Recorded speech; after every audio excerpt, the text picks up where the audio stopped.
welcome. I'm Susan Perney-Mark. I'm a textile artist and I use a special Shibori technique to create water and wave patterns in some of my work. I'm going to show you today how to use wine bottles, empty wine bottles, and let's get started. So when you're looking for your wine bottles, look for ones that are cylindrical without any curve or change in the size of the cylinder. You want ones with a screw cap. And first of all, then of course you have to empty it. But then fill it with water, put the cap back on, and you're ready to get started. I'm using cotton fabric, but you could use other natural fibers such as linen or silk, or combinations of those. I'm going to measure around my wine bottle with my fabric, and I want it to be quite loose with a little bit of a seam allowance. So I want to be able to move the fabric up and down on the wine bottle, because once you've dyed it and rinsed it and you want to dye it again, it will have shrunk a bit.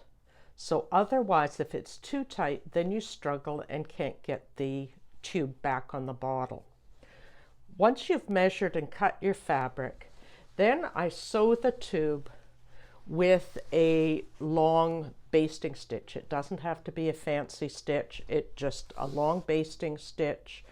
I zigzag, or not zigzag, back and forth at the top and the bottom so it's not going to come undone. After I've done that, I put the tube onto the bottle. I put elastic at the top, push the tube onto the bottle. I sometimes find it handy to use some gloves to really grip onto the fabric and push it down. You want to compress it as tight as you can. Then I put an elastic to hold it up at the top, and I'm ready to soak it in my soda solution. All the recipes and instructions will be in the video notes. I use juice jugs, and I want fairly narrow jugs because I don't want to have a dye bath that is too dilute. So I put it in to the juice jug and let it soak in the soda solution for about 20 minutes. Now after the bottle has been soaking for about 20 minutes, I'm ready to make up my dye solution, and I'm using the Procyon MX fiber reactive dyes. I play around with different color combinations and different gradations of color. So sometimes if I have several wine bottles ready to go, I would pick two colors and then put a little bit in each and play around with adding two color combinations, lights and darks gradations, and playing around with values. In this case, this is a medium dark, it's burgundy, and I'm going to take about a cup of water and I'll put in a teaspoon, 3/4 to a teaspoon of dye powder and mix it up, and it's ready to go. First of all, I always put on my dust mask.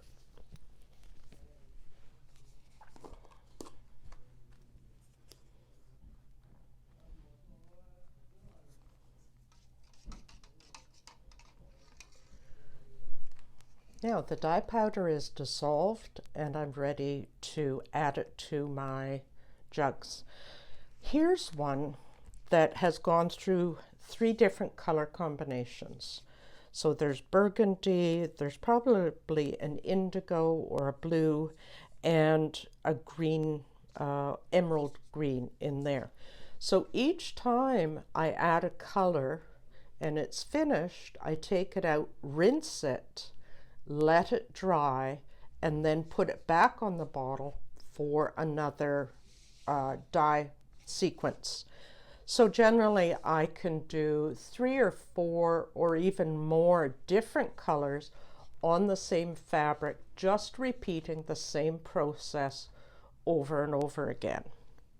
So I can put this one in and let it soak, and I can then add more of the burgundy to that.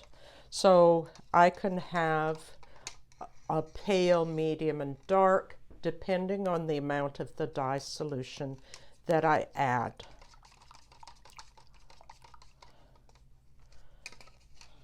So I generally lift it out, add the dye solution, and then put it back in, pop it up a couple of times, just making sure that it's deep enough.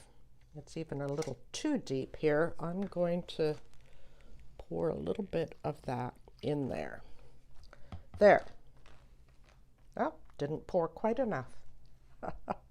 But I still have dye solution in my cup, so in a moment I'll add a bit more to this once it's soaked for a few minutes.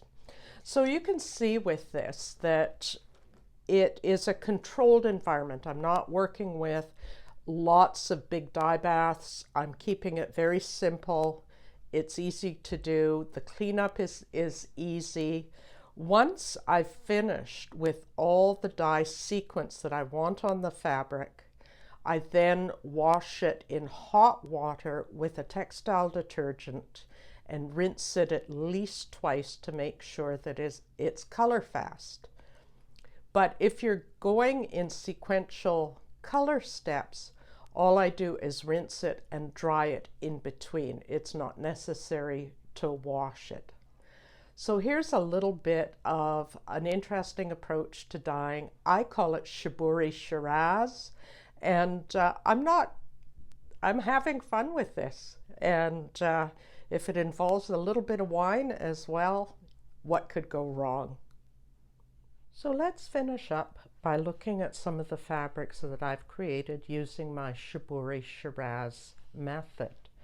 And you can see different color combinations, the greens, the blues, more a variety, almost a triad of color, working with close relationships in color and different combinations. Some are lighter, some are darker, and you can remember play with the amount of dye, concentration.